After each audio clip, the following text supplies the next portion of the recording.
Okay students, आज का हमारा टॉपिक है ड्रिफ्ट वेलोसिटी। ड्रिफ्ट वेलोसिटी पढ़ेंगे आज हम। आज का हमारा टॉपिक रहेगा ड्रिफ्ट वेलोसिटी। ड्रिफ्ट वेलोसिटी हम डिनोट करेंगे वी डी। Drift velocity. उससे पहले आप इलेक्ट्रोस्टैटिक्स पे ये पढ़ के आए हो। अगर हमारा ये इलेक्ट्रिक फील्ड है, ये इलेक्ट्रिक फील्ड है ई, अगर यहाँ पे एक नेगेटिव चार्ज है तो उसके ऊपर एक फोर्स लगती है F equal to q sorry e into E in the opposite direction of the electric field. और अगर एक पॉजिटिव चार्ज है यहाँ पे तो उस पे फोर्स लगती है in the direction of electric field, वो उस डायरेक्शन में मूव करता है।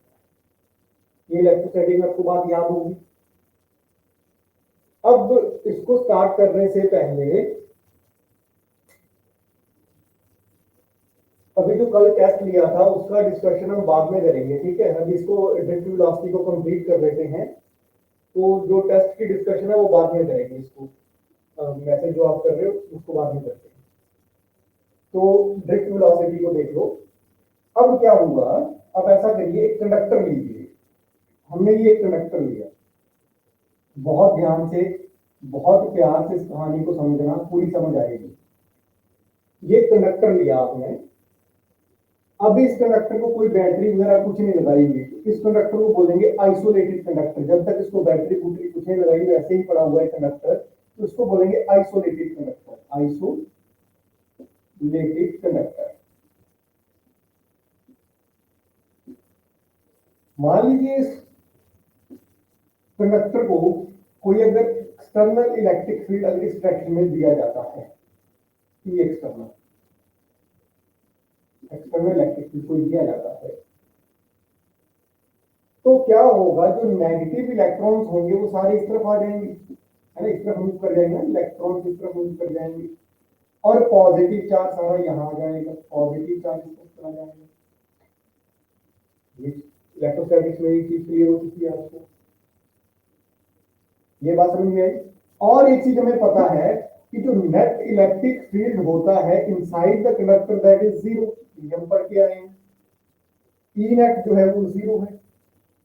अब क्या हुआ, नेगेटिव चार्ज एक साइड पे एकमुलेट हो गया, पॉजिटिव चार्ज एक साइड पे एकमुलेट हो गया, तो इसके अंदर भी एक इलेक्ट्रिक फील्ड बन रही है, induced electric field. That means जो आप ई इंड्यूस हो रही है इसके अंदर, that is equal and opposite to the external electric field. देखो, इसको इधर लेके आओगे तो टोटल जीरो हो जाएगा, ई नेट उसके अंदर जीरो रहेगा।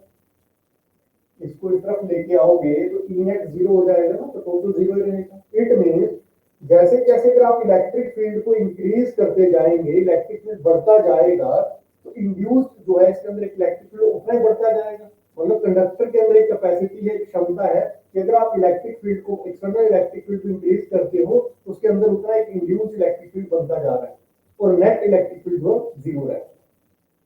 ये बात समझ में आ रही है? इतनी बात समझ में आ रही है आपको? अब जब हमने किसी आइसोलेटेड कंडक्टर, कोई आइसोलेटेड कंडक्टर है जिसमें ये इस कहानी को चलेगी। अब आइसोलेटेड कंडक्टर है हमारे पास, एक आइसोलेटेड कंडक्टर है। अब इसको कोई बैटरी वगैरह कुछ नहीं लगाई है, आइसोलेटेड है।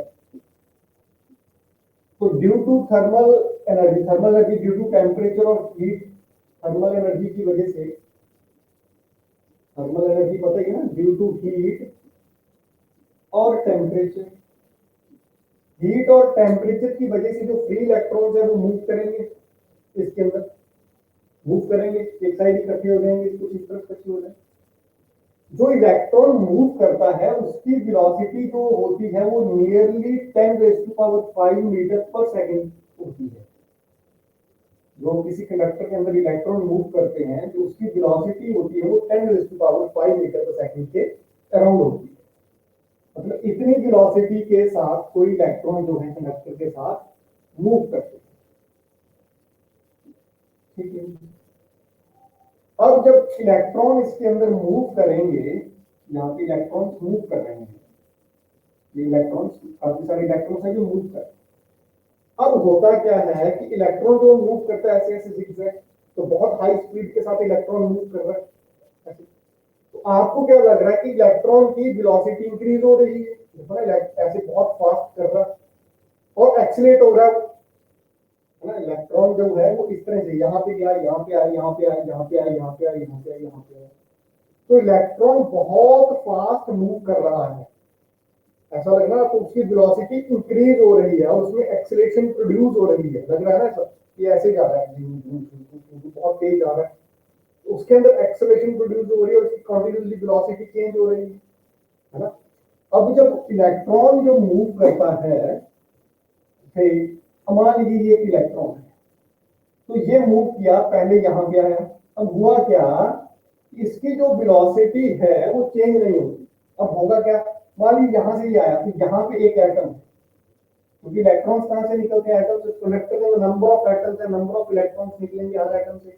हम एक इलेक्ट्रॉन को लेके देखते हैं, एक इलेक्ट्रॉन आया यू स्पीड के साथ और आकर के किसके साथ स्ट्राइक कर गया, इसकी फाइनल वेलोसिटी v।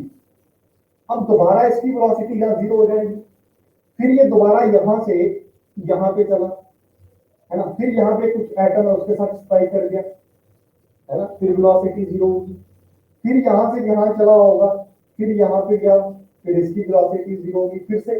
तो मतलब रास्ते में ऐसे चलते चलते काफी सारे एटम्स के साथ स्ट्राइक करेगा और इसकी जो वेलोसिटी है वो बार बार जो 0 होती रहेगी, फिर वेलोसिटी गेन करेगा। तो जो हमें लग रहा था कि इसकी वेलोसिटी कॉन्टिन्यूसली इंक्रीज हो रही है, वो इंक्रीज नहीं हो रही, है ना। अब हो क्या रहा है कि जो इलेक्ट्रॉन मूव कर रहा है वो जिगजैग पाथ में कैसे चला, यहाँ पे एक एटम से स्ट्राइक कर गया, फिर यहाँ पे आया, फिर एटम से स्ट्राइक कर गया, मतलब वो धीरे धीरे खिसक रहा है यहाँ से। मार्क इलेक्ट्रॉन जो मतलब कंडक्टर के अंदर जो यहाँ से सीधा ऐसे नहीं आ रहा है ना, यहाँ से चल करके यहाँ पे सीधा नहीं आ रहा है, वो जिगजैग पाथ में आ रहा है।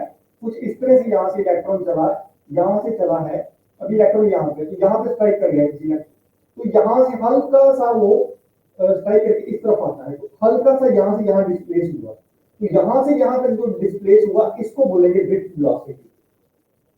मतलब वो हल्का हल्का डिस्प्लेस होकर के फाइनली यहाँ पे पहुंचेगा, तो ये है ड्रिफ्ट वेलोसिटी, जिसके साथ वो बह रहा है, खिसक रहा है, ड्रिफ्ट हो रहा है। ड्रिफ्ट का मतलब समझते हो, बहना। तो मतलब वो जिस धीरे धीरे जिस वेलोसिटी के साथ ड्रिफ्ट होकर के बह करके इस कोने तक पहुंच रहा है उसको बोलते हैं ड्रिफ्ट वेलोसिटी। इतना पॉइंट क्लियर हो रहा है आपको, क्या इतना पॉइंट क्लियर हो रहा है? बोलो बच्चे, इतनी बात समझ में आ रही है?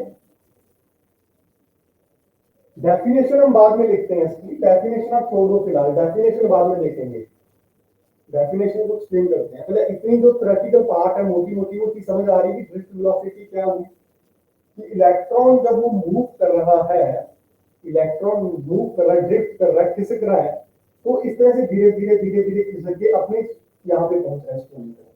हमें लग रहा था कि ये सीधा पहुंच रहा है, हमें क्या लग रहा था कि ये सीधा आ रहा है, और सीधा आने से इसकी वेलोसिटी बहुत ज्यादा हो रही है, देखने में ऐसा लग रहा था ना कि इलेक्ट्रॉन बहुत हाई स्पीड के साथ आ रहा है भाई यहाँ से, और कंटिन्यूस इसकी वेलोसिटी इंक्रीज हो रही है और इसके अंदर एक्सेलरेशन प्रोड्यूस हो रही है।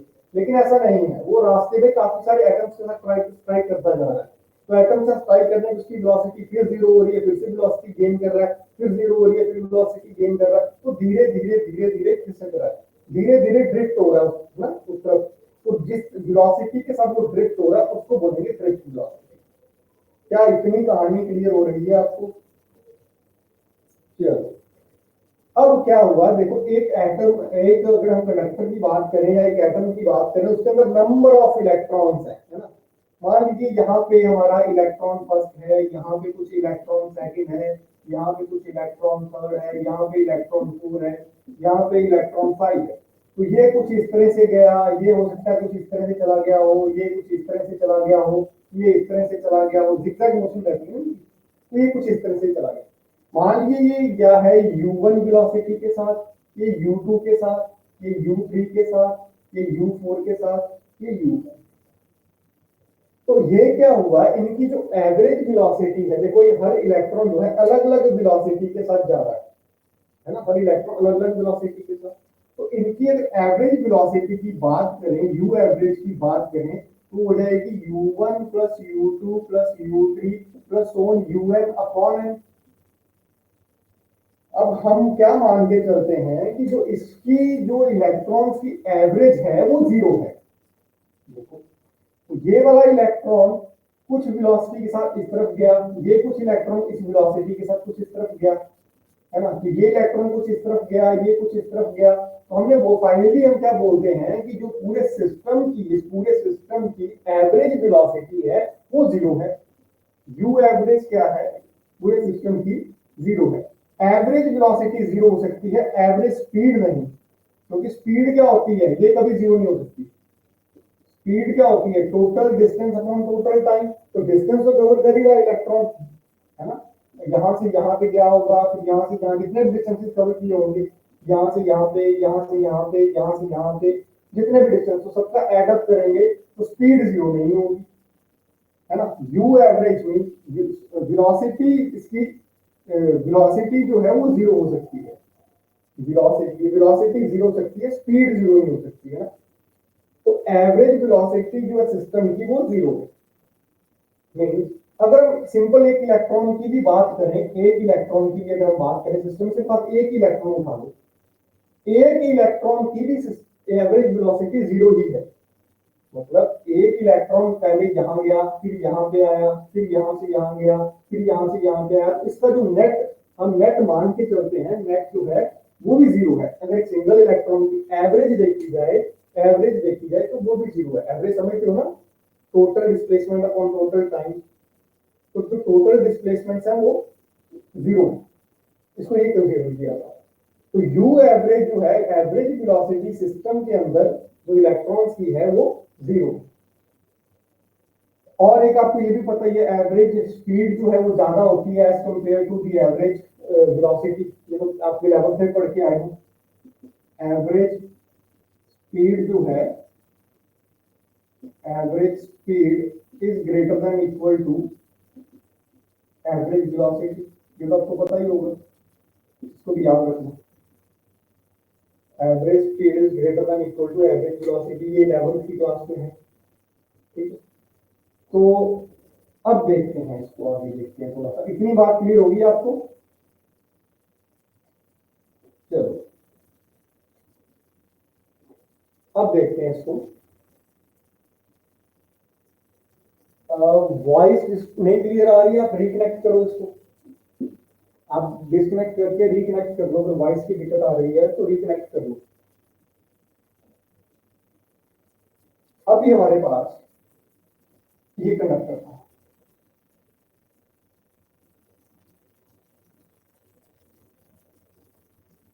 रिकनेक्ट कर लो, मैं वेट कर लेता हूं।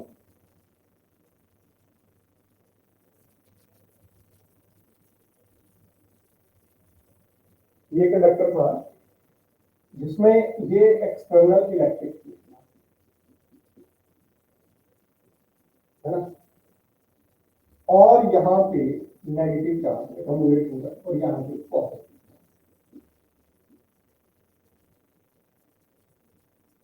अब क्या किया आपने, यहाँ पे एक बैटरी कनेक्ट कर दी, पॉजिटिव टर्मिनल और नेगेटिव टर्मिनल। इस एंड पे नेगेटिव चार्ज और इस एंड पे पॉजिटिव चार्ज। अब पहले क्या हो रहा था कि चार्ज सारा का सारा एकोमोडेट हो रहा था यहाँ पे। जैसे आपने बैटरी कनेक्ट की, ये पॉजिटिव में नेगेटिव को यहाँ पे खींच लेगा, पॉजिटिव वाला इसको खींच लेगा। तो चार्ज जो एकोमोडेट हो रहा था वो यहाँ पे एकोमोडेट नहीं होगा, तो कॉन्टिन्यूसली इलेक्ट्रॉन जो मोशन में आ जाएंगे, है ना। जितने इलेक्ट्रॉन यहाँ पे आने शुरू हो जाएंगे सारे खींचता जाएगा, तो कॉन्टिन्यूसली इलेक्ट्रॉन चलने, मोशन में चलने शुरू होगी। चलो, हमें क्या लग रहा था कि, हमें लग रहा था कि ये इलेक्ट्रॉन्स जो है वो वेलोसिटी एक्वायर कर रहे हैं ना, है ना। It seems that, it seems that electron, यहाँ पे विजिबल हो रहा है आपको, it seems that electron are moving with accelerating, actually accelerating with accelerating with acceleration a, and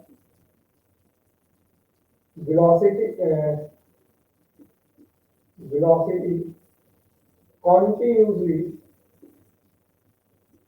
increasing, but during motion,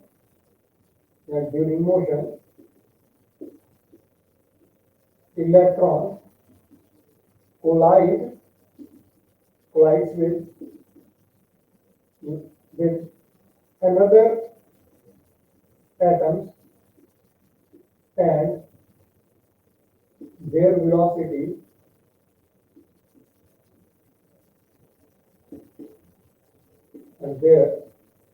velocity continuously decreasing. ये बात clear होगी? हमें लग रहा था कि इलेक्ट्रॉन जो है वो मूव कर रहे हैं और विद सम एक्सेलरेशन, बहुत एक्सेलरेशन के साथ मूव कर रहे हैं और उनकी वेलोसिटी कंटिन्यूअसली इंक्रीज हो रही है। बट जब वो मूव कर रहे थे तो रास्ते में काफी जो उनके रास्ते में जो अदर एटम्स थे उनके साथ स्ट्राइक कर रहे थे, तो उनकी वेलोसिटी डिक्रीज हो रही है कंटिन्यूअसली। चलिए, इतनी बात आपको क्लियर हो रही है? तो जब यहाँ पे इलेक्ट्रॉन मूव किया होगा तो उसके ऊपर एक फोर्स लग रही होगी, यहाँ पे E minus E, this is the force electric field, यही होती है। इतनी फोर्स उन इलेक्ट्रॉन्स के ऊपर लग रही होगी, F is equal to minus E into E। बोलो, वेक्टर फॉर्म में लिख लो, इतनी फोर्स लग रही होगी। बोलो भाई। और उसमें एक एक्सेलरेशन प्रोड्यूस हो रही है। एक्सेलरेशन क्या होती है? Force upon mass, where m is the mass of electron, m is mass of electron. तो एक्सेलरेशन इतनी आ गई, यहां पुट करेंगे तो एक्सेलरेशन हमारे पास कितनी आ गई? माइनस E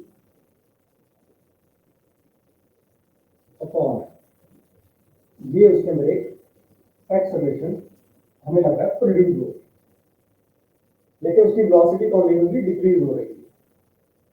ये चीज हमें यहां से पता चलेगी।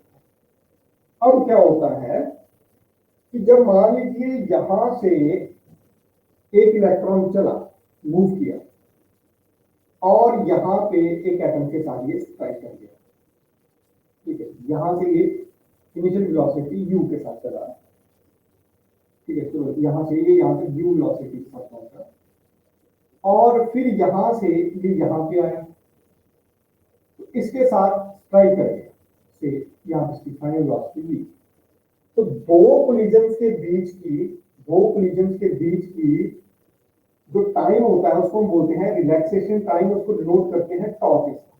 टॉ क्या है? Relaxation time. It is the time between two successive collisions. क्या है? It is time between two successive collisions. दो सक्सेसिव कोलिजन्स के बीच में टाइम है टॉ, और इनके बीच का जो डिफरेंस है उसको हम बोलते हैं पाथ डिफरेंस या मीन फ्री पाथ। लैम्डा से यूज करेंगे मीन फ्री पाथ।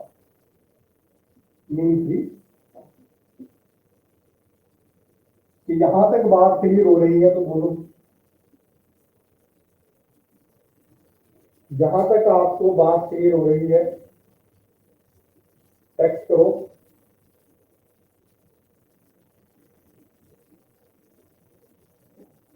ओके, अब देखो यहां पे क्या हो रहा होगा, यहां पे मैं थोड़ा ड्रॉ करता हूं। यहां पे एक इलेक्ट्रॉन जा रहा होगा, यहां पे स्ट्राइक कर रहा होगा, यहां पे इसकी U1 होगी, और यहां पे स्ट्राइक करने पर फाइनल वेलोसिटी। कोई दूसरा इलेक्ट्रॉन होगा, मूव कर रहा होगा से U2 के साथ, और यहां पे इसकी फाइनली V2। ऐसे करते करते बहुत सारे इलेक्ट्रॉन्स होंगे, तो उनकी एवरेज वेलोसिटी कितनी आ जाएगी? वेलोसिटी V एवरेज कितना आ जाएगा उनका? V average will be V1 plus V2 plus V3 plus so on plus Vn upon n, यही आएगा, ये वाला, है ना। क्या हुआ, इलेक्ट्रॉन यहाँ पे पहुंचा तो यहाँ पे स्ट्राइक किया, फिर यहाँ से यहाँ पे सेकंड में स्ट्राइक किया, तो हल्का सा किसका ना अपनी पोजीशन से, तो ये ड्रिफ्ट वेलोसिटी हुई ना, है ना। ड्रिफ्ट वेलोसिटी समझ गए थे ना, कि इलेक्ट्रॉन आया, एटम पे स्ट्राइक किया, फिर हल्का सा खिसका, फिर चला, फिर आया, फिर दूसरी के साथ स्ट्राइक किया, फिर चला, फिर आया, फिर चला, फिर ऐसे चलता रहा, ऐसे चल रहा है इलेक्ट्रॉन। यहां से चला इलेक्ट्रॉन तो यहाँ पे एक एटम से स्ट्राइक करेगा, यहां से स्ट्राइक करेगा, फिर इसमें एनर्जी फिर से चला और यहाँ पे फिर स्ट्राइक करेगा, तो हल्का सा खिसका ना अपनी पोजीशन से यहाँ से यहाँ तक, ये यहाँ से यहाँ तक खिसक गया ना, यहाँ से यहाँ पे आ गया, फाइनली इसको से यहाँ तक आना है, ऐसे कंडक्टर था ना आपका, फाइनली इसको यहाँ तक आना था, तो ये यहाँ से यहाँ तक खिसका, तो एक ड्रिफ्ट वेलोसिटी आई इसके अंदर। तो ऐसे करके धीरे धीरे करेगा तो एवरेज कितनी निकलेगी, V1 plus V2 plus V3 from Vn, तो V ही इसकी ड्रिफ्ट वेलोसिटी हुई ना यहाँ पे, ये पहले इलेक्ट्रॉन की यहाँ से यहाँ तक खिसक के आ गया, तो पहली ड्रिफ्ट वेलोसिटी V1, दूसरे इलेक्ट्रॉन की V2, तो सबकी average V1 plus V2 V3 from Vn upon n। चलो इतनी बात क्लियर होगी। हम अगर अपना एक्सपेक्ट वो साइड वाला मिटा दूं, मैं रब कर दूं, नोट कर लो उसको, नोट कर लो, ये नोट कर लो, ये जो मैंने लिखा है यहाँ पे नोट कर लो, फिर मैं मिटा देता हूँ, नोट कर लो।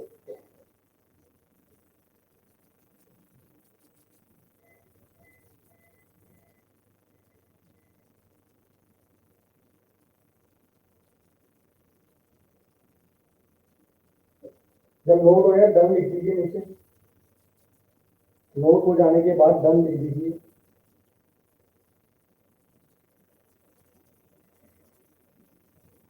ओके गुड, चलो इसको भी फिगर को मिटा देते हैं, यहाँ से भी मिटा देते हैं।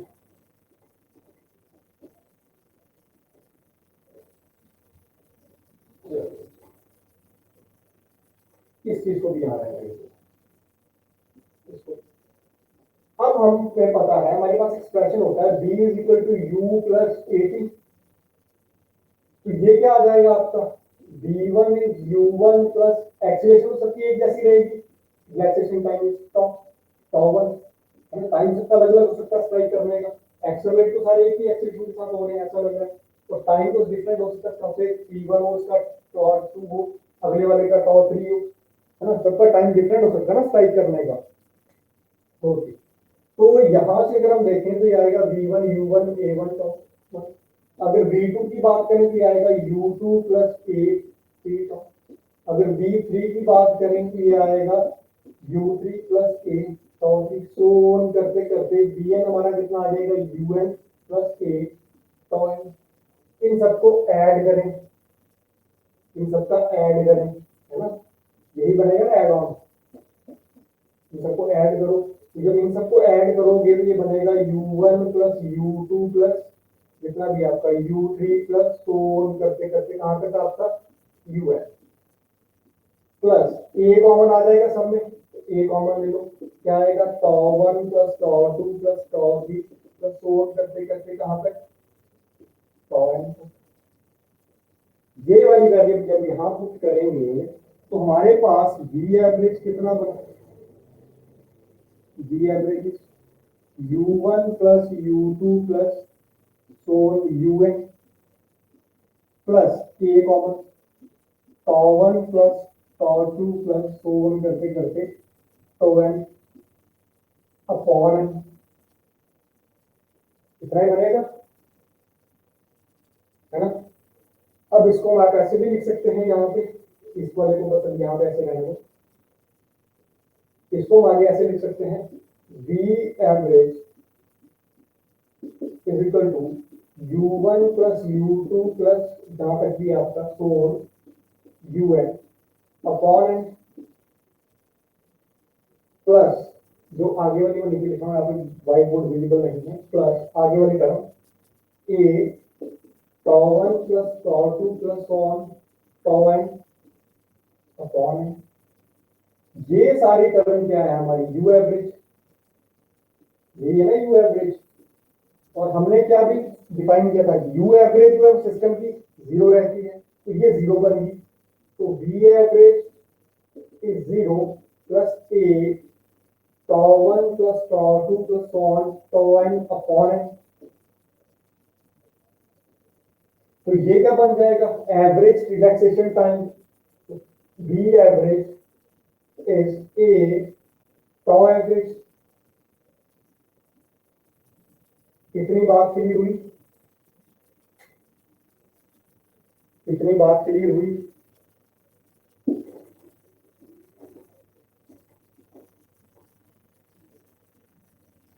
कितनी बात क्लियर होगी है? अब यहां पे ए की वैल्यू पुट कर दो, तो हमारा वी एवरेज कितना आ जाएगा, बोलो।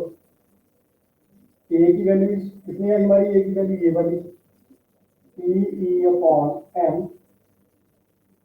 Into tau average. यहां तक अब आपको कहानी क्लियर हुई। एवरेज वेलोसिटी बताया था ना मैंने पूरे सिस्टम की, जो जीरो रहेगी, अभी डिस्कस तो किया था। एवरेज वेलोसिटी जो सिस्टम की है वो जीरो रहेगी।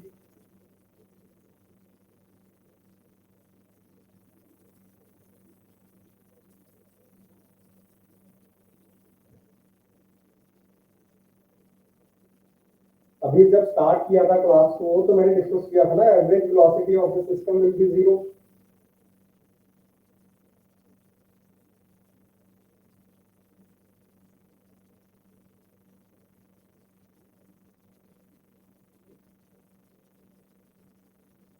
समझे?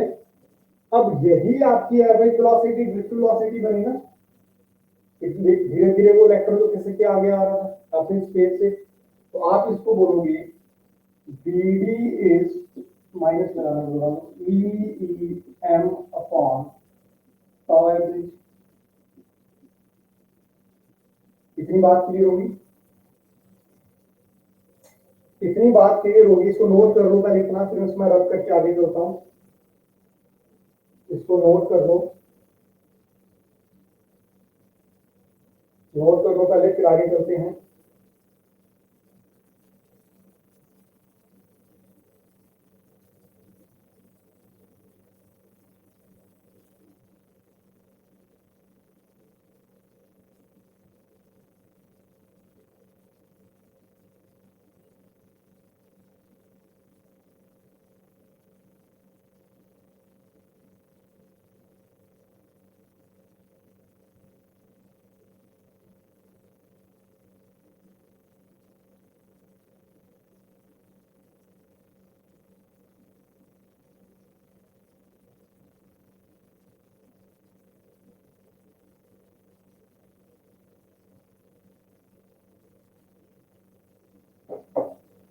हो गया, नोट हो गया, गुड। चलिए इसको मैं मिटा देता हूं।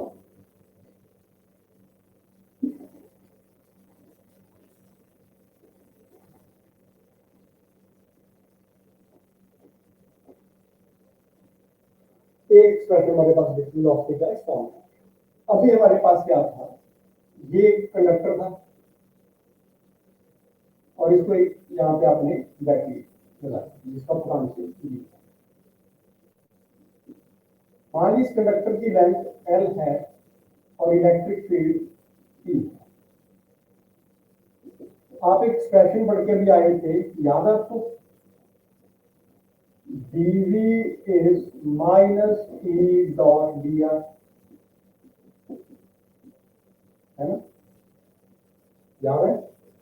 तो यहां पे पोटेंशियल कितना है, v, इलेक्ट्रिक फील्ड की डी आर, मतलब डी आर क्या था, यहां से यहाँ पोटेंशियल डिफरेंस निकालते तो दोनों पॉइंट का बीच का डिस्टेंस, पोटेंशियल डिफरेंस के बीच का डिस्टेंस, तो यहाँ कितना है एल, कितना आ जाएगा एल, है ना। तो यहां से आपके पास E की वैल्यू कितनी आ जाएगी, V अपॉन एल। इसको याद रखना, V अपॉन एल यहां पुट करेंगे तो ड्रिफ्ट वेलोसिटी का वैल्यू आ जाएगी मेरे पास E V upon L into tau. ml। क्या ये चीज क्लियर होगी? तो ये हमारे पास ड्रिफ्ट वेलोसिटी का फाइनल एक्सप्रेशन आ गया, EV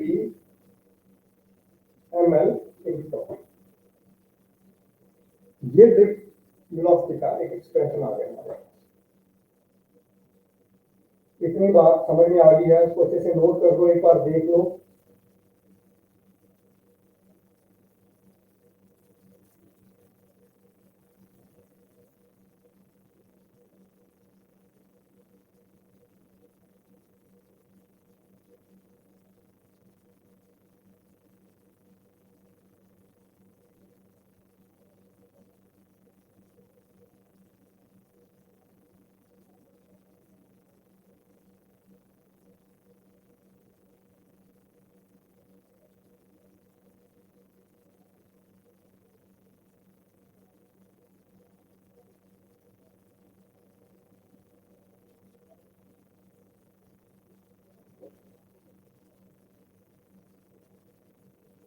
ओके डन।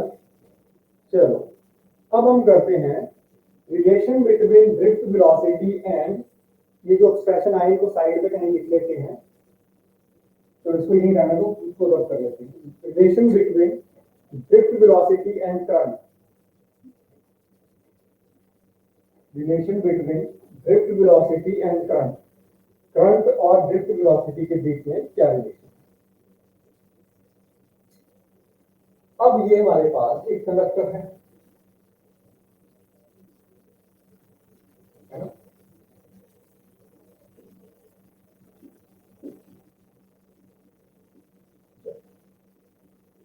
अब यहां से इलेक्ट्रॉन्स जो है वो मूव करने शुरू करेंगे इस डायरेक्शन में, इलेक्ट्रॉन्स जो है मूव करने शुरू करेंगे। आप इसका ये एक पार्ट कट कर, ये हल्का सा ये पार्ट कट कर, इस पार्ट का नाम बन गया। ये सारे इलेक्ट्रॉन यहां से पास किए, ये दूसरा इसका हल्का सा पार्ट कट कर, मान लो यहां से यहां तक आने में किसी टाइम dt पे यहां से इलेक्ट्रॉन पास किए और यहां तक पहुंचे किसी टाइम dt पे ना, तो जब इलेक्ट्रॉन मूव करेंगे तो करंट प्रोड्यूस होता है। ये पिछली क्लास में बताया मैंने कि जिस डायरेक्शन में इलेक्ट्रॉन मूव करेंगे करंट उसके अपोजिट प्रोड्यूस होगा, है ना, समझे?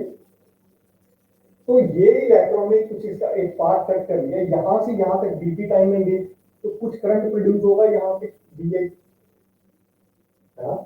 कुछ यहाँ पे करंट प्रोड्यूस होगा, उस करंट को हम देखते हैं।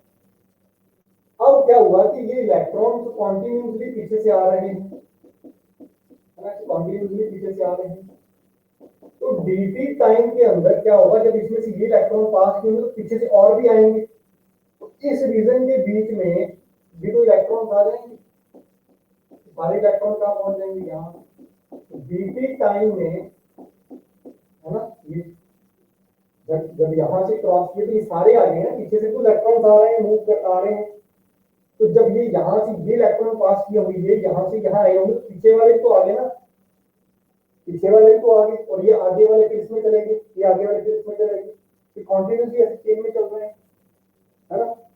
तो हम क्या बोलते हैं, let n is the number of electron per unit volume, per unit volume, per unit volume में कितने इलेक्ट्रॉन्स हैं, n, है ना। और इसको आप बोलते हैं इलेक्ट्रॉन डेंसिटी भी बोलते हैं इसको, इलेक्ट्रॉन डेंसिटी,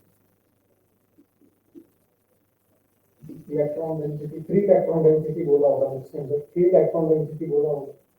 तो n is number of electron per unit volume. मान लीजिए जो आपने कंसीडर किया है इसका एरिया है A, ठीक है जी। तो अगर हम बात करें करंट की, नाउ इसको नंबर 1 दे दो, इसको नंबर 2 दे दो, कि करंट का जितना चार्ज मूव करके यहाँ पे आएगा, तो कितना चार्ज मूव किया होगा, मतलब amount of charge, amount of charge dq moves through one in time dt, dt time में कितना चार्ज मूव किया होगा, कितना चार्ज मूव किया होगा, number of electrons, number of electrons multiply by, दिखाई दे रहा है यहाँ पे, number of electrons multiply by charge on each electron, charge on each electron, इतना ही मूव किया होगा।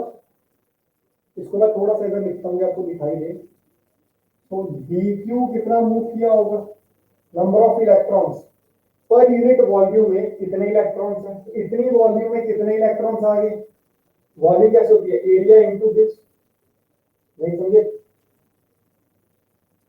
फॉलो कर पा रहे हो कि नहीं,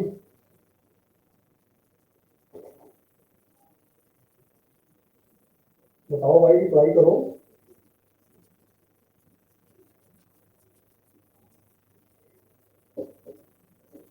नहीं समझे, नंबर ऑफ इलेक्ट्रॉन्स कितने पास किए होंगे, जितना इस वॉल्यूम में है, तो पर यूनिट वॉल्यूम में कितने हैं, n इंटू वॉल्यूम कितनी बनी, एरिया इज a, और ये कितनी बनी,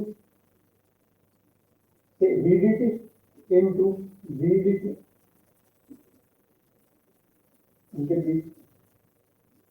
vdt इंटू a, इसका area a, vdt into a is volume, है ना,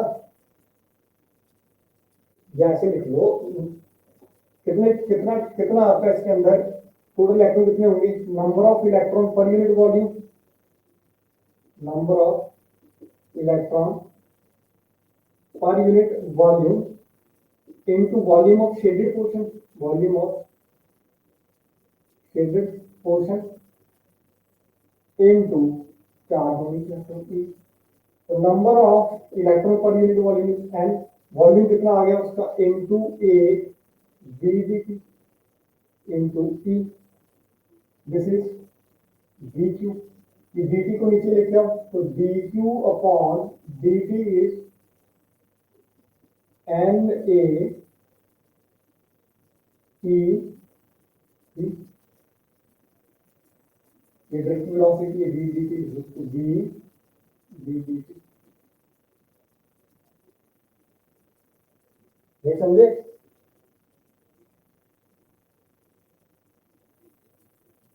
हाँ, तो हम जो निकाल रहे हैं ना कि इस रीजन में कितना करंट प्रोड्यूस हुआ ना, पूरे का नहीं, इसमें कितना करंट प्रोड्यूस हुआ, तो जितना चार्ज इसमें से पास, जितना इलेक्ट्रॉन इसमें से पास करेगा, है ना, टोटल कितना कितना कितना चार्ज प्रोड्यूस निकल गया इसमें से, number of electron per unit volume into volume of shaded region into charge on each electron, है ना, टोटल चार्ज निकाल रहे हैं, कितना निकला हमारा, पूरा कितना निकला होगा इसमें से, कितना निकलेगा, जितना इसका वॉल्यूम इनटू एक पर यूनिट वॉल्यूम में कितना है, पर यूनिट वॉल्यूम में कितना है, इनटू जितना इसका टोटल वॉल्यूम है, और चार्ज ईच इलेक्ट्रॉन में टोटल चार्ज आएगा ना dq, तो ये dq कौन dt is I, last class में डिस्कस कर दी थी, तो I is equal to n e a dt, this is the relation between current and drift velocity, this is the relation between current and drift velocity, है ना,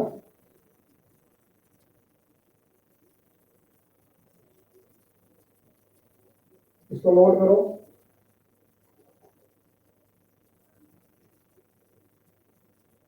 note करो इसको,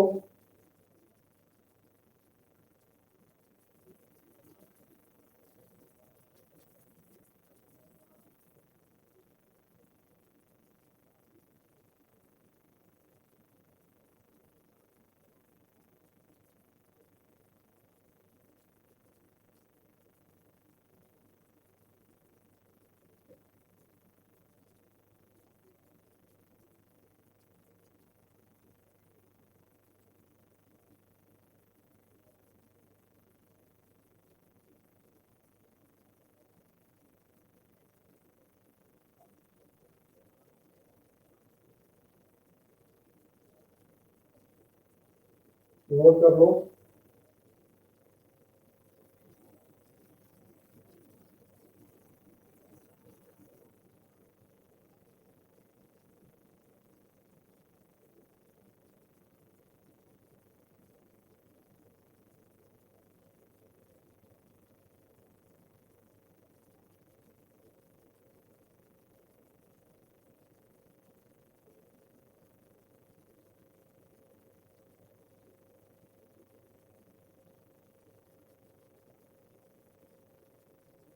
note कर लो, जब आपका नोट हो जाएगा तो इसमें लिख देना। डन।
ओके, अभी थोड़े दिन पहले जेई में उससे क्वेश्चन पूछा गया था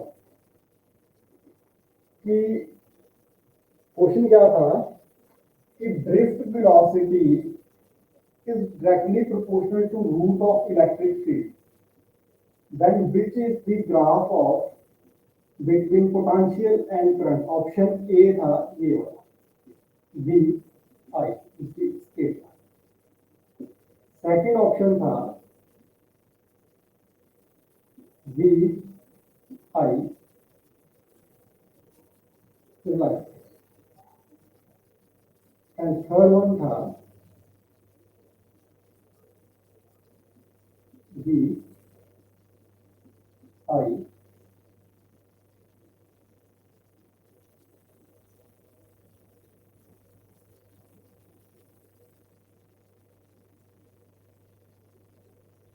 लाइक।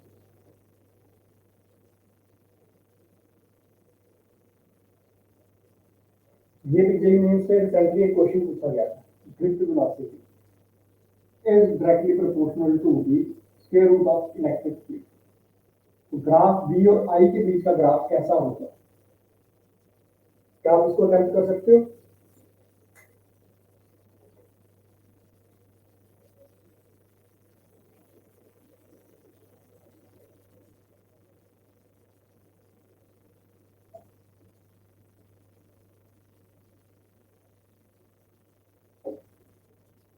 क्वेश्चन था drift velocity is directly proportional to the square of electric field, और ये तीन ग्राफ दिए गए हैं। आपको बताना है बी और आई के बीच का ग्राफ कैसा होगा इस कंडीशन के लिए। तो देखो, इस तरफ देखो, आपको पता है आई क्या होता है, I is n e A v. हमें आई और बी के बीच में रिलेशन बनाना है, तो हमें ड्रिफ्ट वेलोसिटी का दिया होगा। तो यहाँ पे नंबर ऑफ इलेक्ट्रॉन्स कांस्टेंट रहेंगे, number of electrons per unit volume है ये, है ना। E charge on each electron, A is the area, of the conductor, ये कांस्टेंट रहेगा, तो I is proportional to v. तो यहाँ पे देखें तो यहाँ पे हमारा I is proportional to under root of e आ जाएगा। That means I square is proportional to e, है ना। अब हमें किसी तरह से आई और बी के बीच में रिलेशन ढूंढना है, लेकिन हमारे पास आई और ई के बीच में आ रहा है, तो ई का रिलेशन बी के साथ क्या है, E is minus d V upon d r, d होता है। तो लेंथ ऑफ कंडक्टर तो कांस्टेंट रहेगी, यहाँ देखो एक बार जो कंडक्टर बन गया उसकी जो लेंथ है वो ही किया है, तो ये चीज कांस्टेंट रहने के बाद आप बोल सकते e is directly proportional to the b, तो यहाँ पे v आ जाएगा, तो I square is proportional to v, ये कंडीशन बनेगी। ये कौन सी कंडीशन बन रही है, y is equal to x square, तो y is equal to x square का ग्राफ कैसा होता है, y is equal to x square का ग्राफ कुछ ऐसा होता है, ऑप्शन सेकंड होगा, है ना, y is equal to x square का ग्राफ, समझे।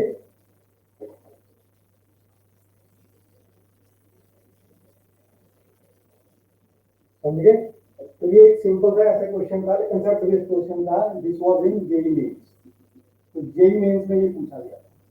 ये टॉपिक बोर्ड के पॉइंट ऑफ व्यू से भी इंपॉर्टेंट है और कंपटीशन के पॉइंट ऑफ व्यू से भी इंपॉर्टेंट है।